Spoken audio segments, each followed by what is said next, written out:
2026-এর বিধানসভা ভোটে নন্দীগ্রাম কি ছিনিয়ে নেবে তৃণমূল কংগ্রেস? অন্তত তার মুভমেন্ট, তার বডি এক্সপ্রেশন, এটাতে বোঝা যাচ্ছে এবার অভিষেক বন্দ্যোপাধ্যায় নন্দীগ্রামকে টার্গেট করেছেন। তৃণমূল কংগ্রেসকে এই কেন্দ্র থেকে জেতাতেই হবে। এবারে তৃণমূল কংগ্রেস মরিয়া, তাদের যে পুরনো ঘাঁটি, যেখান থেকে মমতা বন্দ্যোপাধ্যায়ের উত্থান হয়েছিল, সেই ঘাঁটিকে ফিরে পেতে নন্দীগ্রামেই কি তৃণমূল কংগ্রেসের প্রার্থী হতে চলেছেন অভিনেত্রী কোয়েল মল্লিক? নমস্কার প্রিয় দর্শক বন্ধু, আমি সুচারু, আপনাদেরকে স্বাগত জানাই দাদা দিদির রাজনীতির এই প্ল্যাটফর্মে। দাদা দিদির রাজনীতির প্ল্যাটফর্ম মানেই আপনারা জানেন বিভিন্ন রাজনৈতিক দলের খবর, বিভিন্ন রাজনৈতিক সমীকরণের খবর, রাজনৈতিক ব্যক্তিত্বদের খবর, মন্তব্য, তার পাল্টা মন্তব্যে সরগরম হওয়া রাজনীতির খবর দাদা দিদির রাজনীতির এই প্ল্যাটফর্মে আপনারা পেয়ে এসেছেন, আগামীতেও পাবেন। আজকে দাদা দিদির রাজনীতির প্ল্যাটফর্মেও সেরকমই একটি বিশেষ প্রতিবেদন আপনারা পাবেন।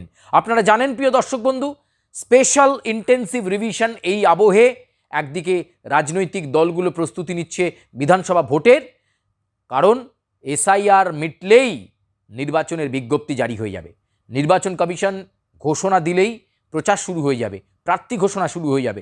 সেই মুহূর্তে একেবারে হুলুস তুলুস পরিস্থিতি তৈরি হবে, কিন্তু তার আগে থেকেই রাজনৈতিক দলগুলো প্রস্তুতি নিচ্ছে কাকে প্রার্থী করা যায়, কে দাবিদার, কাকে কোন কেন্দ্রে প্রার্থী করলে একপেশে হবে, কাকে কোন কেন্দ্রে প্রার্থী করলে হাড্ডাহাড্ডি লড়াই হবে। ফলে এই জায়গাগুলো কিন্তু সবাই সবার মতো করে ইকুয়েশন খুঁজছে। আজকে সেই বিষয়ে আপনাদেরকে জানাবো।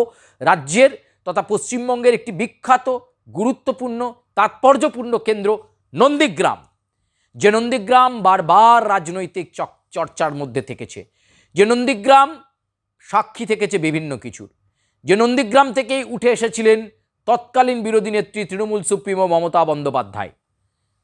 পরবর্তীকালে তিনি যখন মুখ্যমন্ত্রী হয় তখন কিন্তু সেই নন্দীগ্রাম আন্দোলন, সিঙ্গুর আন্দোলনের কথা সাধারণ মানুষ বারবার মনে করান, রাজনৈতিক ব্যক্তিত্বরা মনে করেন যে লড়াই আন্দোলনের মাধ্যম দিয়ে মমতা বন্দ্যোপাধ্যায়ের উত্থান হয়েছিল রাজনীতিতে, তার মধ্যে অন্যতম গুরুত্বপূর্ণ নন্দীগ্রাম।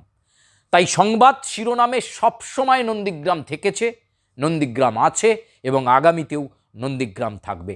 পূর্ব মেদিনীপুরের এই নন্দীগ্রাম বরাবরই রাজনৈতিক কর্তৃত্ব প্রতিষ্ঠার লড়াইয়ে কে কাকে পেছনে ফেলে দিল এই আলোচনায় সবসময় থেকেছে।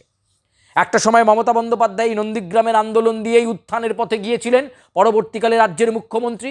আবার এই নন্দীগ্রামেই জয়লাভ করেছিলেন ভারতীয় জনতা পার্টির হয়ে শুভেন্দু অধিকারী, যিনি চ্যালেঞ্জ ছুড়ে দিয়েছিলেন মমতা বন্দ্যোপাধ্যায়কে এবং জিতেছিলেন তিনি। সেদিন পরাস্ত হয়েছিলেন মমতা বন্দ্যোপাধ্যায়। কিন্তু এবারের নন্দীগ্রামে কি হবে? এবারের নন্দীগ্রাম কি আবার ভারতীয় জনতা পার্টির হাতেই থাকবে? আবারও কি বিরোধী দলনেতা শুভেন্দু অধিকারী নন্দীগ্রাম বিধানসভা কেন্দ্র থেকেই লড়াই করবেন, নাকি এবারের এই নন্দীগ্রাম ভোট হবে অন্যরকম? এবারের এই 2026-এর বিধানসভা ভোটে নন্দীগ্রাম কি ছিনিয়ে নেবে তৃণমূল কংগ্রেস? সে কারণে এখন থেকেই তৃণমূলের সাধারণ সম্পাদক অভিষেক বন্দ্যোপাধ্যায়, এই সর্বভারতীয় সাধারণ সম্পাদক, পৌঁছে গেলেন নন্দীগ্রামে। সেবাশ্রয় প্রকল্প নিয়ে ঘোষণা দিলেন অভিষেক বন্দ্যোপাধ্যায়। এসআইআরে নির্বাচন কমিশনের ভূমিকা নিয়ে, ভারতীয় জনতা পার্টির ভূমিকা নিয়ে নন্দীগ্রামের মাটিতে দাঁড়িয়ে একেবারে মাঠ গরম করা বক্তৃতা দিলেন অভিষেক বন্দ্যোপাধ্যায়। অন্তত তার মুভমেন্ট, তার বডি এক্সপ্রেশন, এটাতে বোঝা যাচ্ছে এবার অভিষেক বন্দ্যোপাধ্যায় নন্দীগ্রামকে টার্গেট করেছেন। তৃণমূল কংগ্রেসকে এই কেন্দ্র থেকে জেতাতেই হবে, জেতাতেই হবে তৃণমূলকে। এই অঙ্গীকারবদ্ধ হয়েই তৃণমূলের সর্বভারতীয় সাধারণ সম্পাদক অভিষেক বন্দ্যোপাধ্যায় ছুটে যাচ্ছেন। তিনি খুব ভালো করে জানেন এই নন্দীগ্রামের মাটি দুর্জয় ঘাঁটি। তিনি খুব ভালো করে জানেন যে অধিকারী পরিবারের একটা প্রভাব এই নন্দীগ্রামে রয়েছে, শুভেন্দু অধিকারীর প্রভাব এই নন্দীগ্রামে রয়েছে, কিন্তু সেখান থেকে বের করে এনে মানুষকে তিনি বোঝানোর চেষ্টা করছেন। তাই তো সেবাশ্রয় নিয়ে পৌঁছে গেলেন অভিষেক বন্দ্যোপাধ্যায়। তবে এটা শুরু। রাজনৈতিক বিশ্লেষকরা কিন্তু মনে করছেন 2026-এর বিধানসভা নির্বাচনে 294টা কেন্দ্রের মধ্যে পয়লা নম্বর পছন্দের তালিকায় রয়েছে নন্দীগ্রাম তৃণমূল কংগ্রেসের কাছে।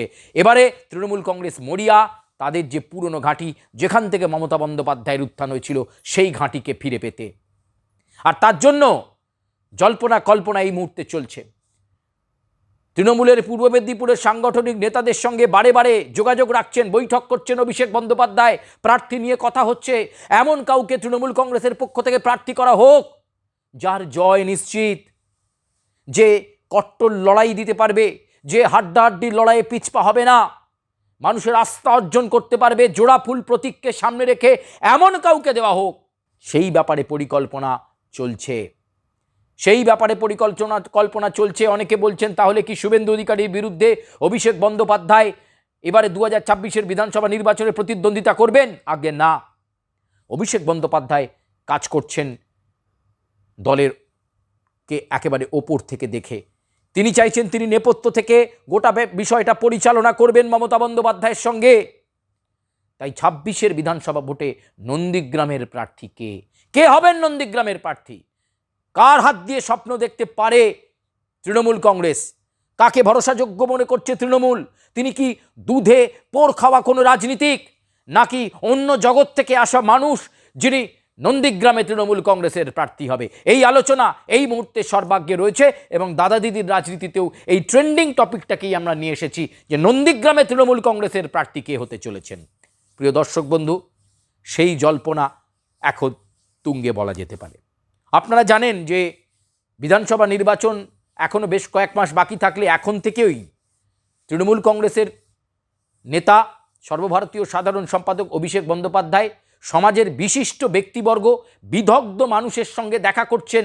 তাদেরকে বিগত 5 বছরে তৃণমূল কংগ্রেস কি কাজ করতে পেরেছে, তৃণমূল কি অঙ্গীকার করেছিল, কতটা তারা পেরেছে, সেই উন্নয়নের পত্র সেটাকে নিয়ে পৌঁছে যাচ্ছেন বিশিষ্ট ব্যক্তিবর্গের বাড়িতে। আপনারা কয়েকদিন আগে জানেন বিশিষ্ট অভিনেতা, বাংলা চলচ্চিত্র জগতের প্রবাদ প্রতিম অভিনেতা রঞ্জিত মল্লিকের সঙ্গে ইতিমধ্যেই দেখা করেছেন অভিষেক বন্দ্যোপাধ্যায়। এছাড়াও আগামী 2-3 সপ্তাহে আরও বিশিষ্টজন বিদগ্ধ মানুষদের সঙ্গে দেখা করবেন অভিষেক বন্দ্যোপাধ্যায়। কিন্তু রঞ্জিত মল্লিকের বাড়িতে গিয়ে অভিষেক বন্দ্যোপাধ্যায়ের সাক্ষাতের পর থেকেই জল্পনা এই মুহূর্তে তুঙ্গে উঠেছে, তাহলে কি রঞ্জিত মল্লিক তৃণমূল কংগ্রেসের প্রার্থী হচ্ছেন?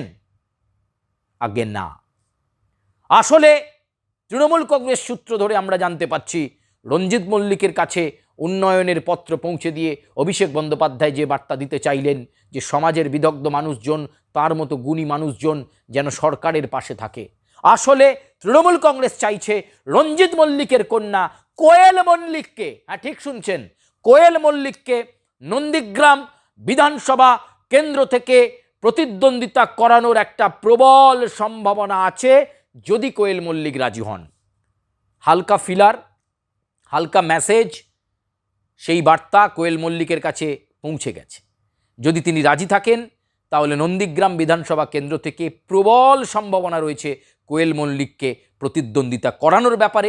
তৃণমূল কংগ্রেসেরও খুব একটা আপত্তি নেই, কারণ তার ফেস ভ্যালু রয়েছে, তার জনপ্রিয়তা রয়েছে এবং কোয়েল মল্লিক রাজনীতির আঙিনায় এলে তৃণমূল কংগ্রেস তাকে সামনে রাখলে সেটা ভালো হবে এবং মানুষ হাত ভরে আশীর্বাদ করবে, এমন বিশ্বাস কিন্তু তৃণমূলের নেতৃত্বের রয়েছে। যদিও এই নন্দীগ্রাম বিধানসভা কেন্দ্রে প্রার্থী হওয়ার জন্য তৃণমূলের কাছে আরও 4খানা নাম রয়েছে। কোয়েল মল্লিককে নিলে 5টা, আরও 4খানা নাম তাদের কাছে রেডি করা রয়েছে। ফলে প্রস্তুতি সর্বাগ্যে রয়েছে। যদি এই বিশিষ্ট অভিনেত্রী রাজি হয় তাহলে অবাক হওয়ার কিছু নেই, কোনোভাবেই অবাক হবেন না। জল্পনায় কিন্তু কোয়েল মল্লিকের নাম রয়েছে এবং নন্দীগ্রাম বিধানসভা কেন্দ্র থেকে তৃণমূল কংগ্রেসের প্রার্থী করা হতে পারে কোয়েল মল্লিককে। সেই সম্ভাবনা, সেই জল্পনা, সেই কল্পনা বা সেই ইকুয়েশনস, সেই সমীকরণ যাই হোক না কেন, সম্ভাবনা কিন্তু একটা রয়েছে, অন্তত একথা বলা যেতে পারে। প্রিয় দর্শক বন্ধু, দাদা দিদির রাজনীতিতে এই ধরনের বিভিন্ন সমীকরণের খবর আপনারা পাবেন, ঠিক যেমনটা পেলেন যে নন্দীগ্রামেই কি তৃণমূল কংগ্রেসের প্রার্থী হতে চলেছেন অভিনেত্রী কোয়েল মল্লিক। আপনাদের কাছে শুধু এই জল্পনাটা ছেড়ে দিয়ে গেলাম। আপনারা মন্তব্য দেবেন তিনি প্রার্থী হলে কেমন হবে, তৃণমূল কংগ্রেসের প্রার্থী হলে নন্দীগ্রামের লড়াই কি আরও চিত্তাকর্ষক হবে, হাড্ডাহাড্ডি হবে, নাকি একপেশে হয়ে যাবে? আজকের মতো দাদা দিদির রাজনীতিতে আমার এই বিশেষ প্রতিবেদনে পর্যন্তই। আমি সুচারু আপাতত বিদায় নিচ্ছি, তবে আপনাদের সঙ্গে আবার দেখা হবে নতুন প্রতিবেদন নিয়ে। ধন্যবাদ।